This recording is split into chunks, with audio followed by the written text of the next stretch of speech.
Hi, everyone. Welcome and good morning, good afternoon, good evening, wherever it is you're tuning in from. I'm Hayla Alawi, and on behalf of Atmosphere Press, I am pleased to welcome you to today's live author reading of new science fiction. We'll be hearing from Nicholas Keating Casbarro, reading from Vitalerium, released October 1st, and David Rosenblum, writing under the pseudonym of his character Ragnar Kroll, reading from Virtuality, released on October 2nd. So, right around each other, just like that. Um, so, all of the books can be purchased from both online retailers and from select bookstores. And of course, the books can be ordered on Atmosphere Press's website.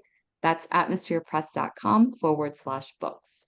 And I'm also going to put the links in the chat for everybody here. At the end of the event, we will also have time for audience questions. So if you have a question for one or both of our authors, go ahead and type that in the chat and I'll make sure it gets asked. Please do stay muted for the duration of the event, just so we can keep extraneous sound at a minimum, but the chat can also be used for any praise and comments. And one last note is that we at Atmosphere Press appreciate your support today and always. You can submit your work today if you have your own manuscript. That's books@atmospherepress.com to make your submission. Again, thank you so much for tuning in and supporting Nick and David today. We're going to start off with our first reader, who is Nicholas Keating Casbarro. Nick was born in Providence, Rhode Island in 1990 and attended Northeastern University's Doctor of Physical Therapy program in Boston, the class of 2013.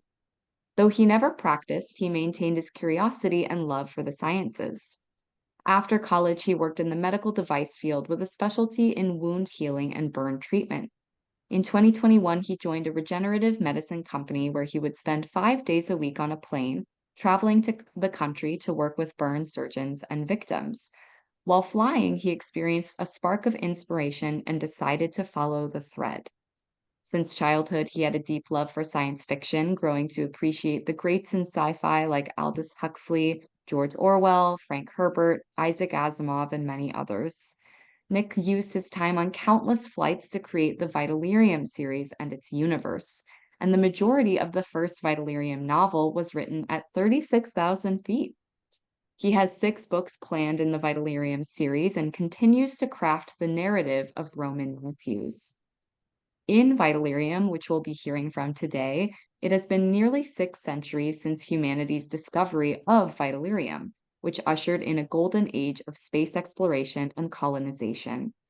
Following a near fatal disaster, roughneck freelancer Roman Matthews becomes unwittingly trapped at the center of a harrowing conspiracy that threatens the delicate balance of advanced civilization. Nick, take it away. All right, thank you. So I'm going to be reading a segment from chapter 7 of the first book in the Vitalerium series. Chapter 7 is entitled Courts, Courtiers, and Kings of Kyrus. Situated 221 stories above Sanctum Core sits the grounds of the Apex, a platform that few buildings' peaks surpass. Unhindered by the blockade of the city's countless structures, the Apex's magnificent view of Kyrus Prime stretches for thousands of miles and is a treasure to behold, enjoyed by the few. The majority of Kyrus residents live lifetimes without ever getting a glimpse of the artfully manicured grounds or the breathtaking sight, a testament to humanity's power to beautifully create. At the altitude, the air is thin, but the apex compensates with atmosphere modulating beams. These tall, thin structures are dispersed throughout the grounds, creating the perfect environment for those residing within it. The foliage of ornate trees from different planetary origins are carefully shaped. Artistically sculpted bushes decorate the paths for passerbys, each positioned perfectly to accent the next. Grand statues of stone and metal reach toward the heavens, serving to celebrate the heroes and heroines of Dioran past. Luxury hovercars and spacefaring vessels pass by quietly above, interspersed with CP hovercraft, patrolling to maintain the safety of residents. An attractive, impeccably manicured middle-aged couple wearing ornate white tunics traverse a spotless concrete sidewalk lined with luscious blue grass. Another couple passes by them in their carriage, The vehicle, like a halved sphere, providing just enough room for 2 seats, hovers along the walkway with a delicate hum. Its occupants also wear tunic-style garments, almost indistinguishable from the first couple, aside from the color. Fine silk and satin adorn others on the street in differing fashions as they stroll leisurely through the apex of Sanctum Core.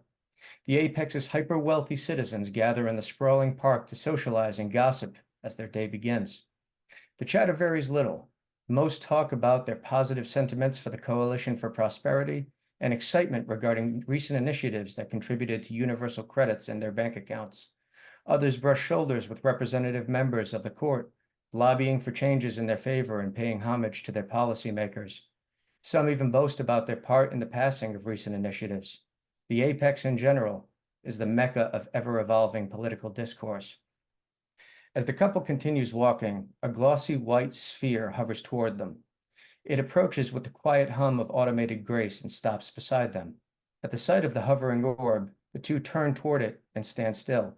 They are immediately encompassed by a wave of green light emitting from a pinprick hole in the side of its hull. It shines brightly and quickly across their faces. An automated female voice emanates from the small floating vessel with a friendly tone. "Good morning, Matrina's family. My records show that all criteria are in order. Can I offer you anything today?" A black crevice forms in the sphere's hull, splitting it in two. The hull doors slide open to its flanks, revealing a plethora of gourmet hors d'oeuvres and beverages, hot towels and amenities, intoxicating agents and medicines. The couple reviews the day's many options before reaching inside the cabinet's display. Each grabs a small pink square topped with tiny pearlescent yellow spheres and prepares to ingest them.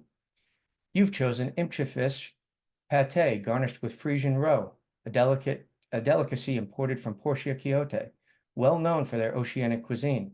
Exquisite taste, the feminine AI commends their choice. The couple savors their snack, then reaches back into the orb's cabinet to remove 2 small patches. Each removes the backing and places the patch on their wrist. Within seconds of applying the patches, their pupils dilate and the world around them brightens. Their smiles widen. 2 doses of Athena Lotus. Feeling is freedom with Athena. Your account will be invoiced. Enjoy your day, Matrina's family. With that, the compartment closes and the sphere floats away to continue its journey of service. The utmost upper echelon of society resides in the apex, where politeness precedes, leisure prevails, beauty radiates, and safety is paramount. If Sanctum Core is the gem of Kairos Prime, then the apex gleams like an opus diamond fitted delicately at its center. Populated by royalty and politicians, corporate barons, oligarchs, and business moguls, only the worthy may call this place home. And all have one thing in common: ties to the Coalition for Prosperity. Life is joyous, orderly, and automated. The high class revel in their perfect society that treats them to lavish convenience, and pay for it they do. At the very center of the apex stands Sanctum Tower, which dwarfs all surrounding structures. It houses not only the Vitalerium providing power to Kairos and its city-states, but the court that presides all powerfully over planet Diorum. Despite the pearlescent white theme that permeates the apex, Sanctum Tower is a pitch-black obelisk of governance. At its pinnacle floats a massive icosahedron comet of Vitalerium, spinning freely in its transparent casing and casting a blue glow in all directions. It is the single largest chunk of Vitalerium ever recovered from the vital fracture, and the lifeblood of the civilization. At floor 333, just a few dozen stories below the rotating Vitalerium beacon atop the tower, the Court of Kairos meets. Today, they discuss the newest initiative proposed by the CP's overseer. The amphitheater is filled to the brim with representatives, including the 6 chief representatives who act as governors of their respective city-states. The room is silent as a tall man with dark, feathered hair stands from his seat, which hovers effortlessly at the center of the room.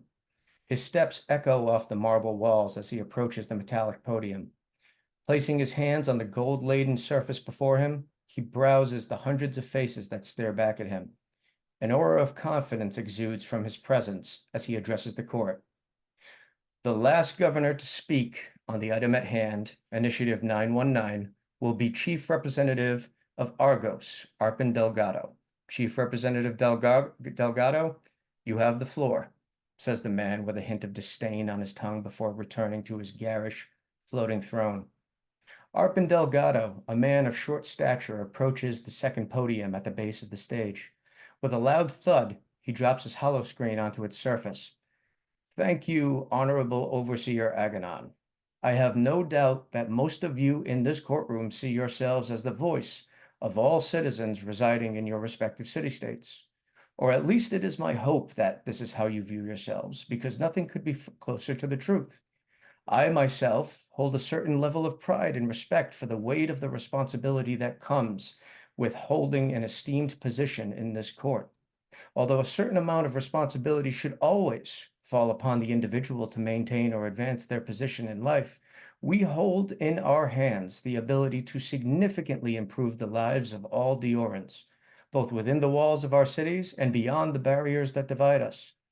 However, we must always remember that this responsibility, this duty to govern, is a double-edged sword, for we also bear the ability to cause great detriment to the society that was built before our time, and to those who call this planet home, which is why I'm sure you can all understand on some level, or perhaps even mirror my sentiments when I say that this series of laws, he pokes aggressively at the hollow screen before him, is utter nonsense, a joke in poor taste at its best, and a scam of the highest order at its worst.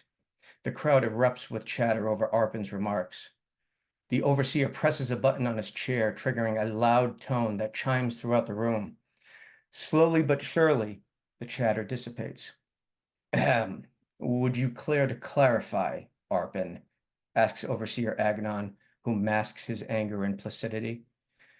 Overseer Aganon, with all due respect, it was your team that wrote this initiative. No matter how carefully worded or positively spun this initiative may be, what we are voting on is a staged annexation of all residential property for the state outside of Sanctum Core and relevant central metropolis zones. And you've even included the grind in this plan's progression, as if we didn't have enough trouble keeping the citizens of the grind in check as it is. Not to mention, one would think that with goals this ambitious, this drastic, an appropriate transition period would be allotted for its execution. Yet it is clearly stated in this bill that 919 will be made effective today and achieve full transition a mere 3 months from now. What exactly is your goal here? To encourage a rebellion? Overseer Aganon sighs. He has come to expect this sort of opposition from Delgado. He squints his eyes at the politician, responding as if annoyed by the opinion voiced. Chief Representative Delgado, I doubt that anyone in this room lacks the respect for the magnitude of responsibility placed on their position. The way I see it, this initiative places an even greater responsibility on our shoulders. Following the banking consolidation, the CP Bank took over the vast majority of loans that exist. Additionally, given the events over a decade ago with both Diorum's National Bank and Chirosphere's banks failing, we find ourselves in a unique position, one where we have the opportunity to give the majority of our citizens a break. And assuming you've scoured this initiative cover to cover, like I've come to anticipate with you, you'll see by our census calculations that the vast majority of Diorans living inside the walls, are bound by lease. The state-appointed and state-subsidized rates that would replace them would not only account for a reduction in monthly costs for our renting citizens, but it would also account for installments that are significantly below the national average for mortgage payments by owners. This would allow for, Arpin interrupts, by forcing our citizens into indefinite debt to the state? And don't get me started on the circumstances surrounding the bank failings in recent years. The drop in Diorum National Bank stock after certain connected investors publicly announced their pulling of funds was convenient at best. And the untimely deaths of Chirosphere's executives set off a similar chain of events, retorts Delgado. The overseer stiffens as he leans forward in his chair. A somewhat scathing tone now coats his words. I don't know what you're insinuating, Arpin, but business is business, and we narrowly avoided a financial recession through our efforts to stabilize the situation. But if you want to spin it that way, everyone is already indefinitely in debt to the state through taxation. That has never changed, nor will it. A government is not operated on buttons and strings. It is run on currency. And this initiative will create a new revenue stream for the state, one to improve the lives of the very people you stand here defending today. You are not alone in your quest for benevolence, Arpin. Well, I would like to think so, Overseer Aganon, but I'm not so sure, because the bill you're proposing seems to me like one big power grab for the CP, and namely for the Overseer's chair. Another low chatter breaks out in the courtroom. For instance, one hefty allocation, 11 trillion universal credits, no less, of this new income stream feeds directly into the newly created Board of Residence and Livelihood, which, and I quote, the overseer and the overseer alone is charged with appointing members. I don't know about the rest of you, but that doesn't seem very democratic to me now, does it? Another large chunk goes toward bolstered defenses against pirating of the unrefined Vitalerium from the Vital Cascade. That part is somewhat understandable given the recent troubles, although in my opinion you attach to it an unreasonably inflated price tag. But by far, the largest allocation of funds is to expanded Vitalerium research, which remains entirely undefined, by the way. It's not that I'm opposed to the idea of expanding insights into undoubtedly our most important resource. However, the repetitive string of vague ifs and maybes listed here only dance around the specifics of what this research actually entails, and I, for one, am no writer of blank checks. Arpin is successful in flustering Xeris. The overseer's right hand, which bears a large raised scar on its dorsum, clenches into a fist until his knuckles turn a bright white. He shields it from view of the court between his leg and the chair's armrest. Despite this, Arpin continues his inquiry. Do you care to elaborate on this open-ended Vitalerium research that we are signing on to? Arpin then turns to address the entire court in disappointment. Did anyone else even read this 2,000-page monstrosity? Am I the only one here overcome with a disconcerted curiosity? Arpin's eyes scan the now silent court in search of support. He finds that support in Natalia Yoon, Governor and Chief Representative of Luxenia, who stands from her seat across the room. I don't agree with Arpin on many things, but even I concede that the language in this initiative is entirely too vague to put into action. It's simply not ready yet. Natalia's input stirs the crowd again, and within seconds the chattering elevates to shouting amongst the hundreds of courtesans. Another blast of the tone echoes through the room as Xeris mashes the button up on the right of his armchair. The crowd is tougher to quiet this time. Xeris looks for his allies in the crowd and motions subtly towards Ty Brenzen, the young portly governor of Etonia, who stands to voice his rehearsed take. I know this is a big change, everyone, but as we begin to put more money toward infrastructure, our power requirements are going to increase significantly, which will require us to find new ways to utilize Vitalerium. Think of the grind, for instance. To be able to bring them into the fold will require significant resources. But imagine the quality of life improvement for the residents of the grind once we do. It will have countless benefits, but it will require contribution and sacrifice from every citizen. That's a fact that I'm sure both Chief Representative Delgado and Chief Rep Yoon can agree with. This is why I would like to gently remind the esteemed court that progress is not free, nor is it cheap. It is my opinion that Initiative 919 serves to achieve this goal sufficiently, and I would like to once again voice my avid support of its passing, along with all the representatives of Etonia. His seemingly rehearsed presentation is followed by a hearty applause from the Etonia representatives and select others in the court. Arpin, being a cunning and experienced politician, can smell exactly what Xeris is up to with his yes man from Etonia. Oh, thank you, Prince of Etonia. I'm glad we can all be happy with a solution that is simply sufficient. If you'd not spoken, we wouldn't have the slightest idea of how much good we are doing with this legislation. Boy, does it feel good to be good. Arpin chimes in sarcastically as he rolls his eyes. Brenzen takes his seat, blushing with embarrassment. Arpin's interrogation proceeds. And just how do you plan to sell this idea of to the citizens of this planet? That the homes they've made are now property of the state, homes that they own and have already paid off in many circumstances. This time, Governor Darroch chimes in. An intimidating house of a man, he is named after the city-state itself. Xeris has no greater ally than Governor Darroch Ferris Benson XIII, who also holds the title of Acting General of the CP Guardsmen. Darroch does not even stand as he smugly adds to the conversation. Probably the same way we've always done, old man. In the name of supporting your neighbor, the preservation of the party, and for the good of Diorum. If you had read the damn thing, you should already have concluded that, he shouts fervently. Old man, says Arpin. Chief Representative Darroch, I think every person in this room would be surprised to discover that you could read at all, replies Arpin. A low chuckle emanates from the rest of the court. Benson's grip tightens on the arm of his chair as the muscles bulge from his neck. Arpin glances around the room, doing some quick mental math as the representatives continue to argue. He already knows that Natalia Yoon from Luxenia is on his side. He can count on her votes.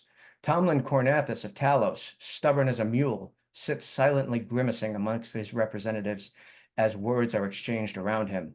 The most senior member of the court, his political leanings have always been more old school, more preservationist than his own. He would never vote in favor of passing laws this extreme. Together, with his votes from Argos, they might just stand a fighting chance. However, Xeris has Etonia's votes in his pocket, thanks to his puppet, Ty Brenzen. Darroch's votes in favor of the initiative are as sure a thing as his low IQ, and the representatives of Kyrus would always go in the way of the overseer's chair. With this in mind, he estimates 110 votes for passing versus 115 to strike. It would seem that the fate of his legislation hung in the hands of the final city-state Libris. The 30 representatives of Libris, headed by Triconius Trike Gunderson, could either make or break his case. Arpin, ever the cunning politician, placates to his fellow governor. Chief Nick, I Representative, I hate to cut in because it's very exciting, even though it's, everyone thinks politics are very dry, but this is a very exciting take on that. But I want to make sure we have time for our next reader. But thank you so much for sharing that. I think that was a great piece of evidence that you really can make these political skirmishes almost really really exciting, and it's a great way to set up that world for us. So thank you so much for that reading. thank you, and thank you for cutting me off. I know I appreciate it. I didn't have a timer going, and there is a lot of action and a lot of suspense in this book as well. It's not just political intrigue, although it does play a major part. So Yeah, thank you for the opportunity to read. This was fun. absolutely. Yeah, I think that just adds so much more depth to it. So yeah, thank you. Our next reader for today is David Rosenblum. David is reading under the pseudonym of his character Ragnar Kroll, who lives in Northern California with his falcon Jake. Ragnar's hobbies include hunting with Jake, carving figures from driftwood, and listening to the sea. He's an enthusiastic reader of travelogues, of which his favorite is David Lindsay's A Voyage to Arcturus. The Virtuality trilogy is his first published work. Book 1, The Sailor Comes Home from the Sea, 2, Hearts and Minds, and Book 3, Hello World.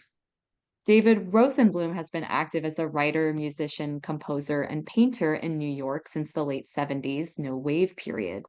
His work ranges from writing, painting, and drawing to video composition and performance. He's exhibited and performed across the US and Europe and has worked in the tech industry for decades as well. His work addresses dichotomies of emotion and thought, color and line, idealism and reality, pleasure and pain, ethics and transgressions, and energy's mutation of form. He's released 7 albums of diverse musical work with his various ensembles: Chinese Puzzle, the Electric Chorus and Orchestra, the Outlanders, and the David Rosenblum Trio.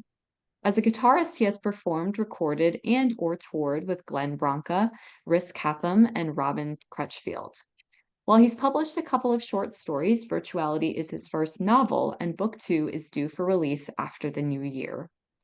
In Virtuality, it is 2051, where health is maintained through mandated neuroelectromagnetics, and AI animatronic humanoids have covertly become self-aware. However, a precocious teenager and her researcher father inadvertently discover dark side effects of the therapy, while a programmer's error unleashes a trio of self-aware animatronics upon the world. We'll hear more now from David himself. So I'm going to read three little sections from the book.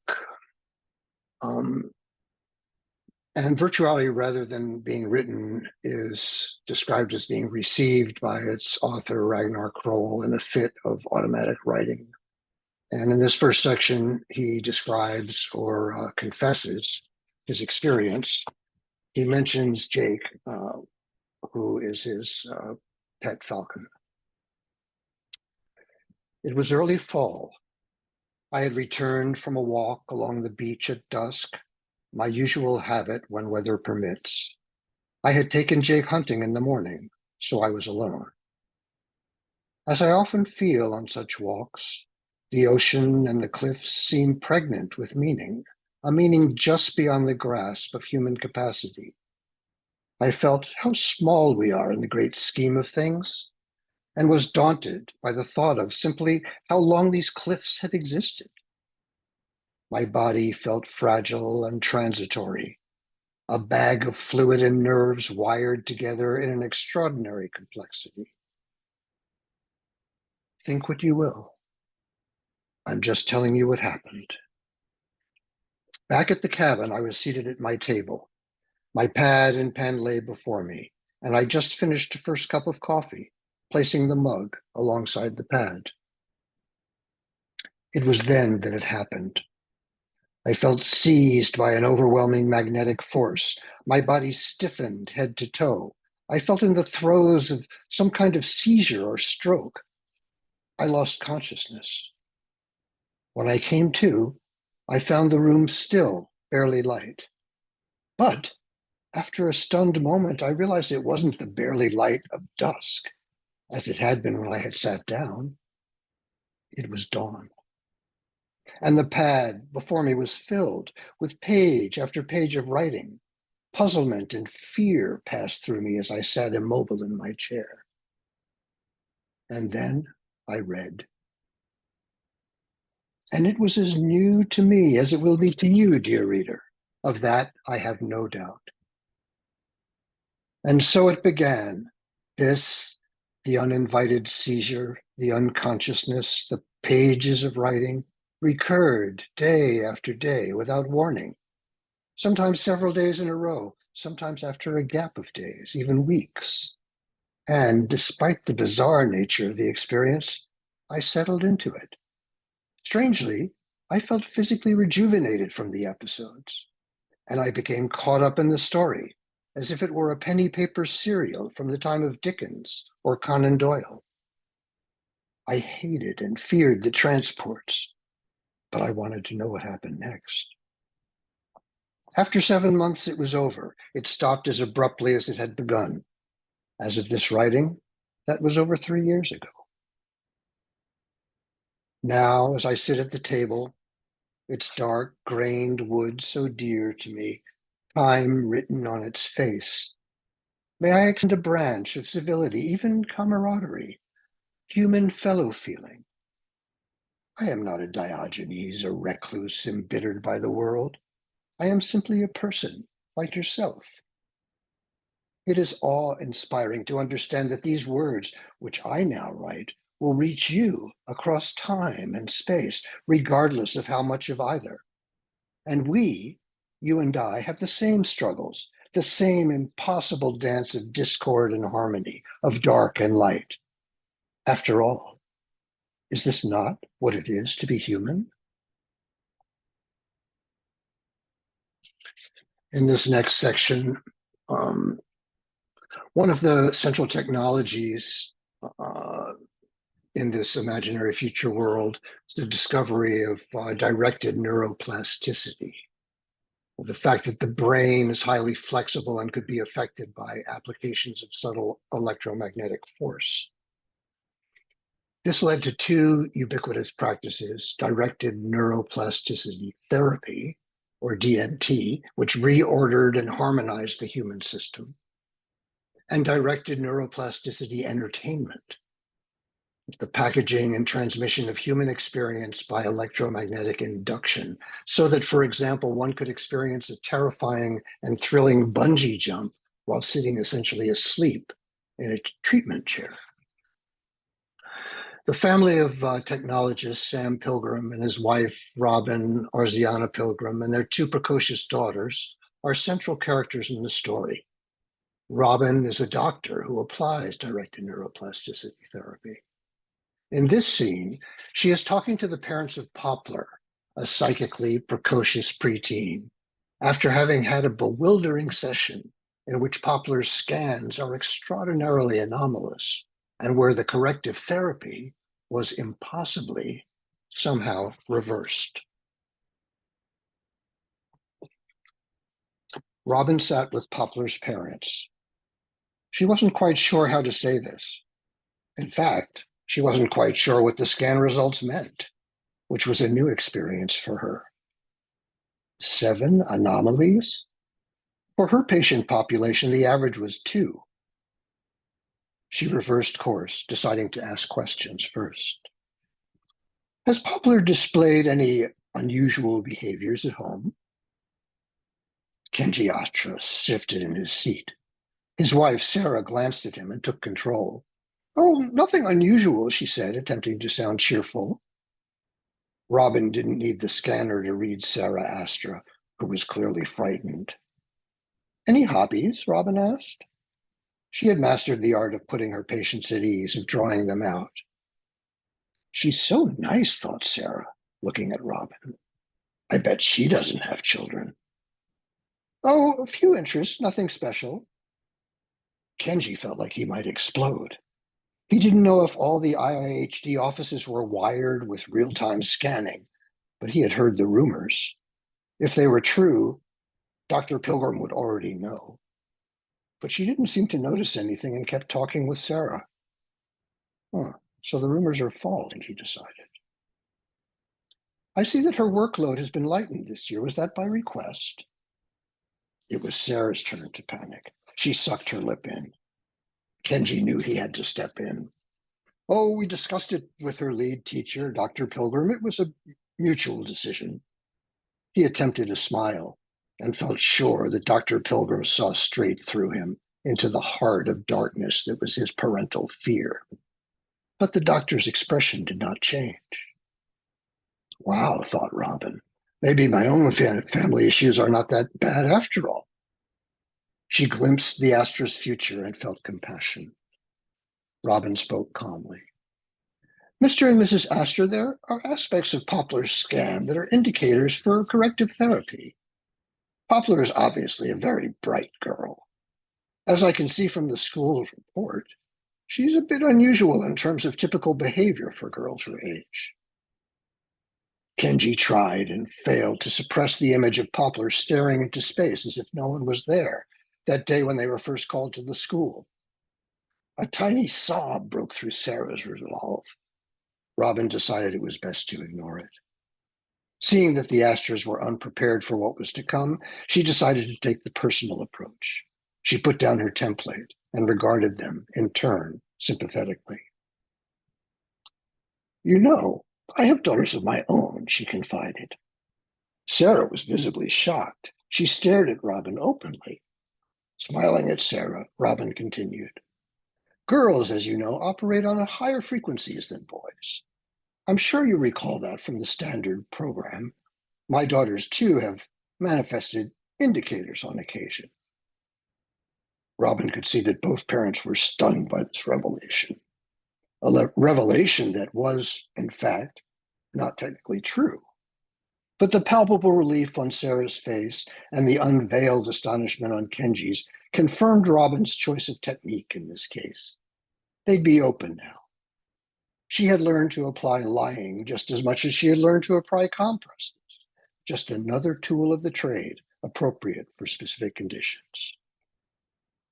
A brief series of DNT sessions are likely all that would be needed for your daughter. And as you know, the sessions are entirely painless and without side effects. Robin flashed them a well-practiced, big smile. There's no reason for concern, Robin rose. Poplar is a lovely girl. You must be very proud. If the Astras had any remaining reservations, this deft bit of praise eliminated them entirely, as Robin expected it would. She could feel the gratitude flowing from Sarah and the deep release of fear within Kenji. Both parents rose to follow Robin to X's desk. X here will set Poplar up for her sessions. She turned to X and calmly said, please arrange a 3 series for Poplar. X nodded and turned a smiling face to the parents. Robin reached out her hand. So nice to meet you, Mr. and Mrs. Astra. The handshaking completed, Robin turned and headed to her office. Kenji called after her. Dr. Pilgrim. Robin stopped and turned. Kenji continued. Your daughters. They had DNT treatments also? Robin was well practiced in all aspects of her job.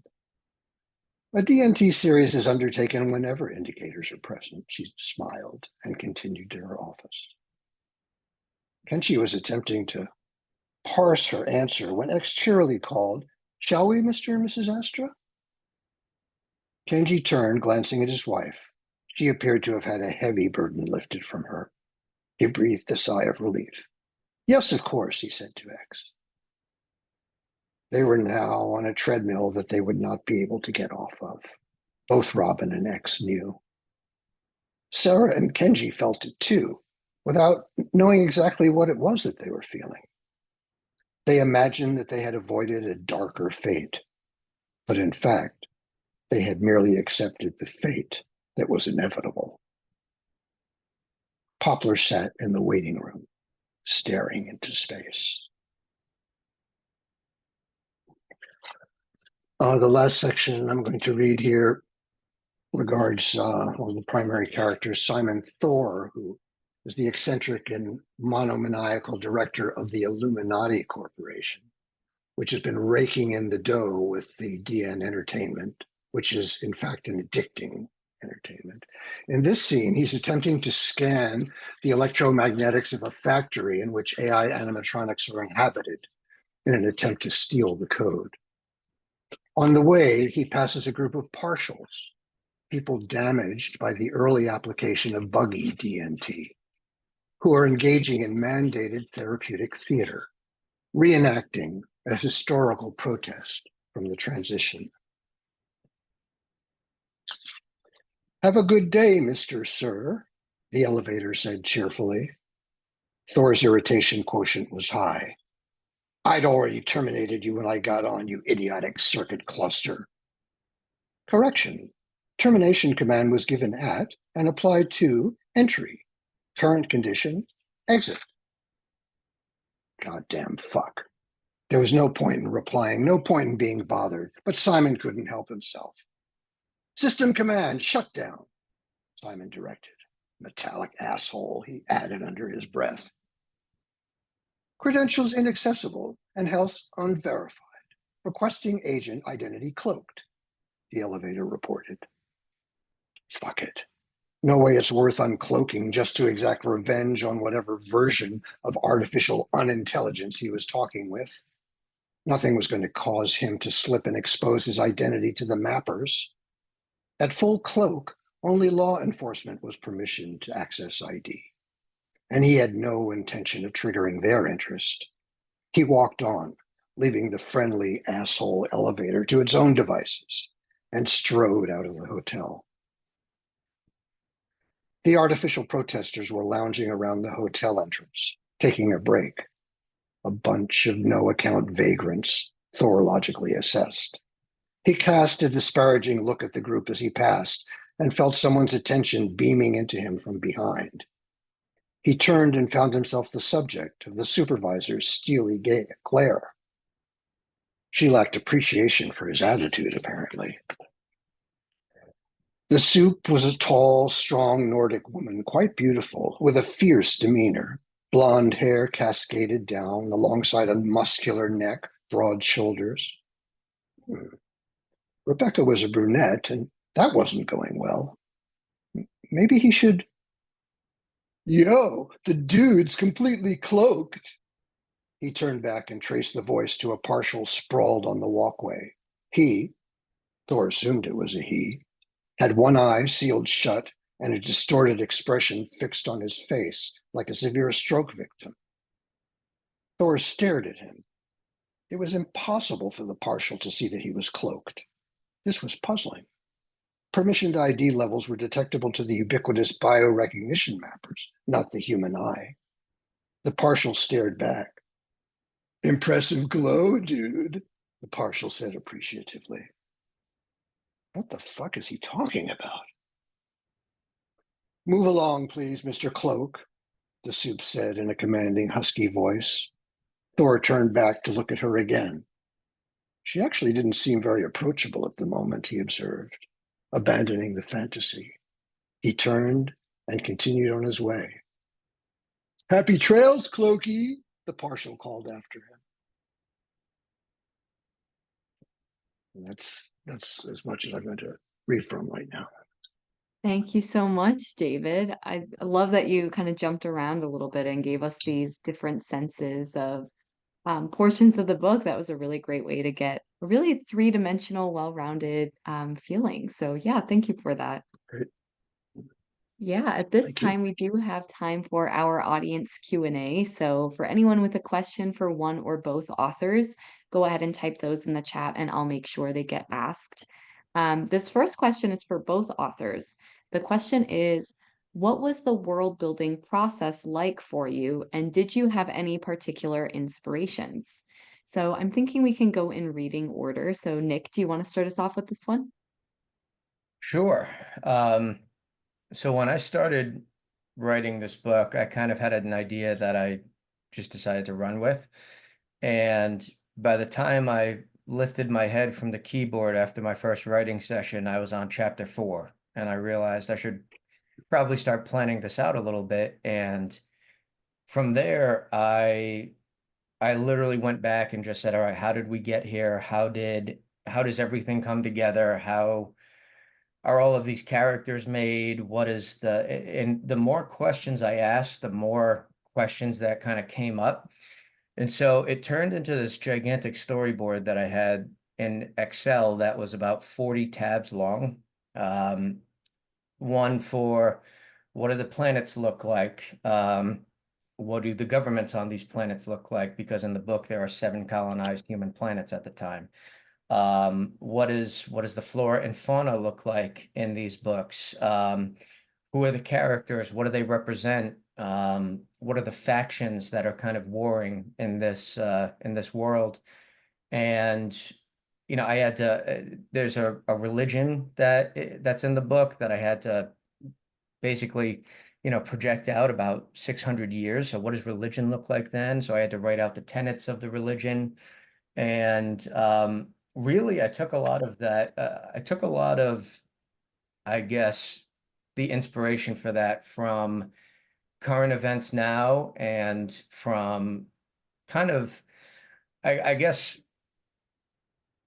creating a world where you're able to traverse multiple planets kind of goes back to my desire to traverse multiple planets, and I had to create a way to do to kind of do that, and to create a world in which a sort of at least semi or a society that is reminiscent of a modern society, how it can exist and flourish in this type of environment. And so my focus just kind of remained on that. And the world building portion is probably my favorite part. It's what I enjoy the most. And I put up about 2.5 years, actually more than that, probably 3 years now worth of work into really just starting to craft this universe. And I add to it more every single day. So it just gets more and more in depth as I go.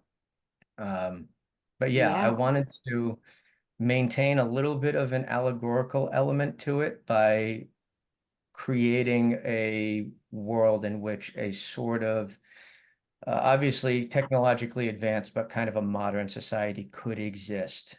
And just look into the different ways in which there are pitfalls for humanity, where we could go wrong, what and explore the age-old, I guess, human elements of reaching for power and what motivates that, etc., and how we can go wrong with that as long if it's not put in check. Right. Yeah, I love hearing how many what might seem like minute details that you have to focus on, but I really think those are the types of things that make it feel so real. So it's fascinating to see how much time has to go into that. And obviously you've got to love it to be able to really commit to it. And I think that's evident in this work. So Well, I'm thank really you. happy to hear about all of that and I'm fascinated by it. Also for you, David, how did you go about the world building process for your book? And did you have any particular inspirations? I think the triggering thing was when I was reading about these Japanese sex robots. It just seemed so strange to consider what would make, uh, like the most intimate human act, uh, simulating that. What would simulate that in a way that was compelling enough for people to, be so interested that there was an industry growing up around it? Because in Japan, this industry has been around for, I mean, the first book I started quite a while ago at this point. And things have just developed from there. So, and I had read a lot. I'm a big fan of Philip Dick, who talked a lot about the difference between what distinguishes a human from a machine. Um, and I've worked in the tech industry for many decades, mostly in startup uh, companies. So, I was paying attention to a lot of things that were going on. And back then, it was kind of before this most recent artificial intelligence boom. This was probably about 5 years ago. Uh, so I decided what I wanted to do was to address the question uh, that I was kind of asking myself, like, how could this possibly work? Could it work? And if it did work, what was the significance of that? And how might that impact the world that we lived in? Uh, so I kind of started with that and started, I had certain ideas about, like uh, what the near future might look like. There's a section in the book that is supposedly a transmitted history of the time between now and the time when the book takes place in 2051. And I was kind of thinking that through, like what would have to happen, what might happen uh, to create a situation uh, where that type of technology could blossom. And Uh, you know, this idea of it being automatic writing is, obviously it's a fiction, but the fact is that I really felt like the book very largely wrote itself. Once I kind of opened up the gate, the images just started coming in, the characters started coming in. I began to realize like I would meet these characters. I didn't know that they were coming, and I'd find out like kind of what they were.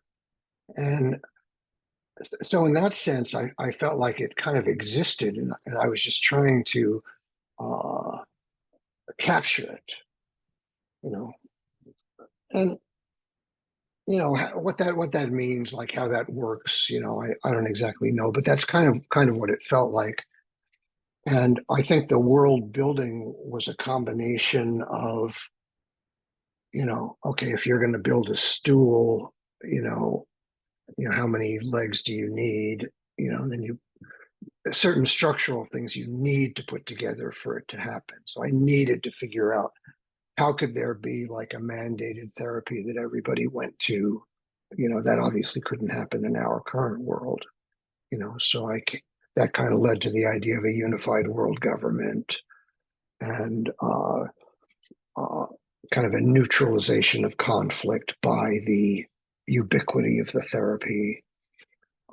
So it's kind of like a dialogue. Oh, I need a stool leg here, and then once I put the stool leg there, ideas, images or ideas would spring from that, and I would just try to capture them, and it's kind of an iterative process like that.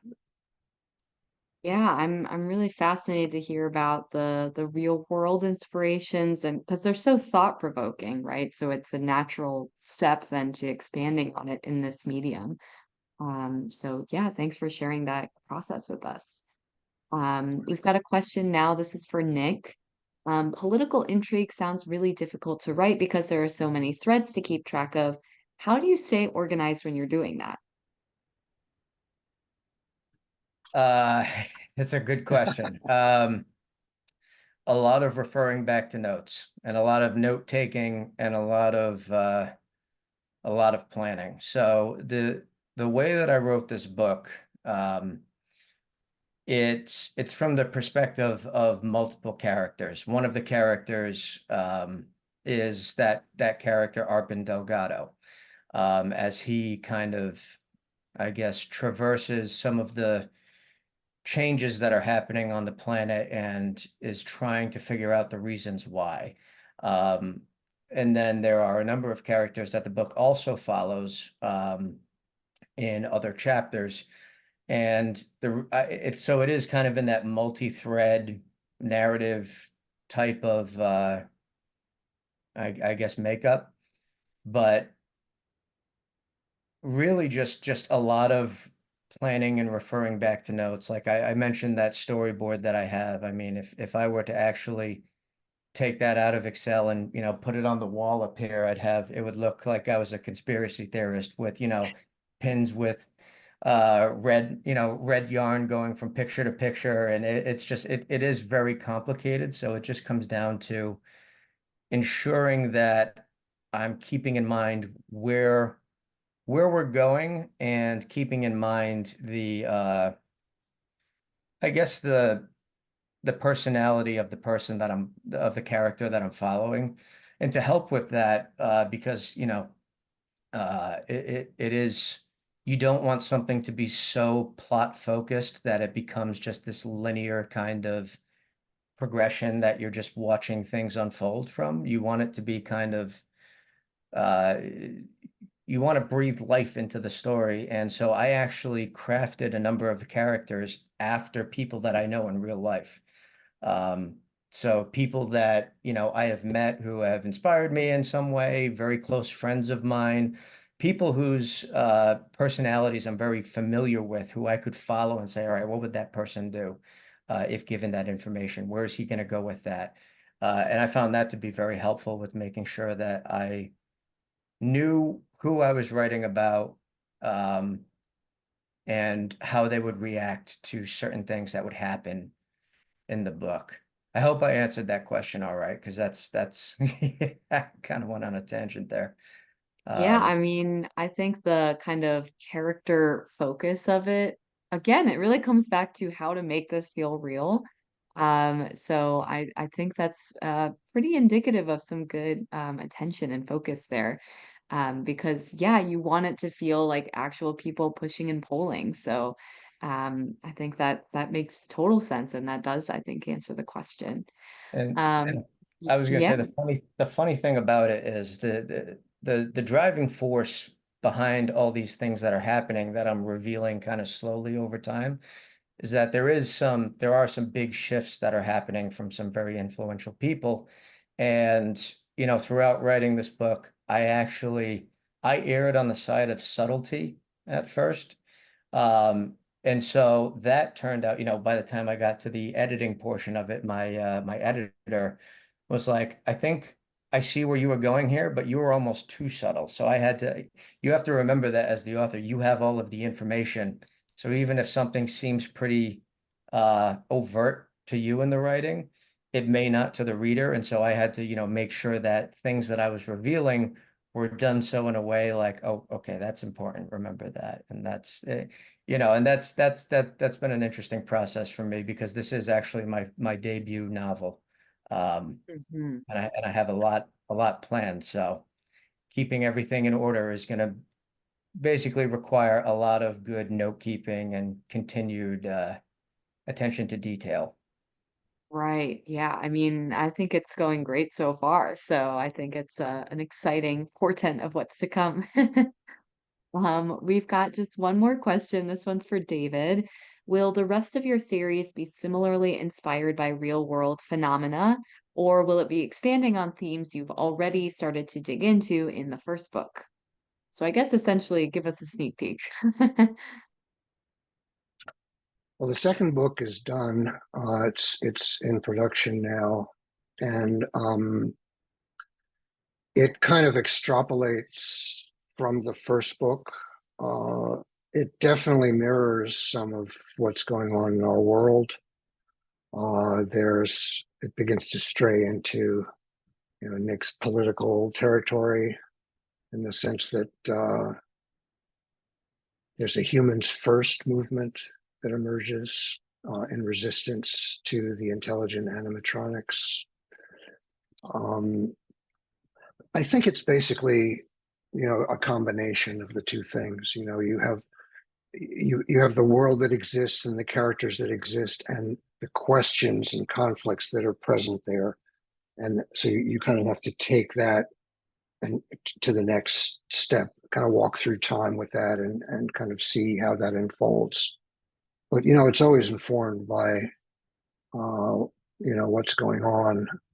Um, there's no doubt about that. So I think it leaks in both directions. I guess I would say. Yeah, I think we have a lot of interesting material to look forward to, so I'm excited to see how that develops. At this time, though, I just want to say thank you so much to both of our authors for being here with us and for sharing these books aloud. There's just something so special about hearing a book come to life, in the voice of its writer. So, or in this case, also the voice of the author of the pseudonym. But thank you so much to Nick and David for being here with us. Thank you to everyone who attended, who is seeing this live. And of course, don't forget that you can order both books. I'll put the links in the chat one more time. So definitely, oops, let me put one more link in there as well. Definitely be sure to check out Vitalerium and Virtuality. And please also consider checking out atmospherepress.com to browse our new and forthcoming releases, sign up for our email newsletter, or submit a book manuscript of your own. You can submit your work to books@atmospherepress.com and just let us know that you attended today's event. So we'll look forward to hearing from you, but until then, that's it. So have a great rest of your week, everyone. Thanks, Ayla. Thank you, everyone. Thank you.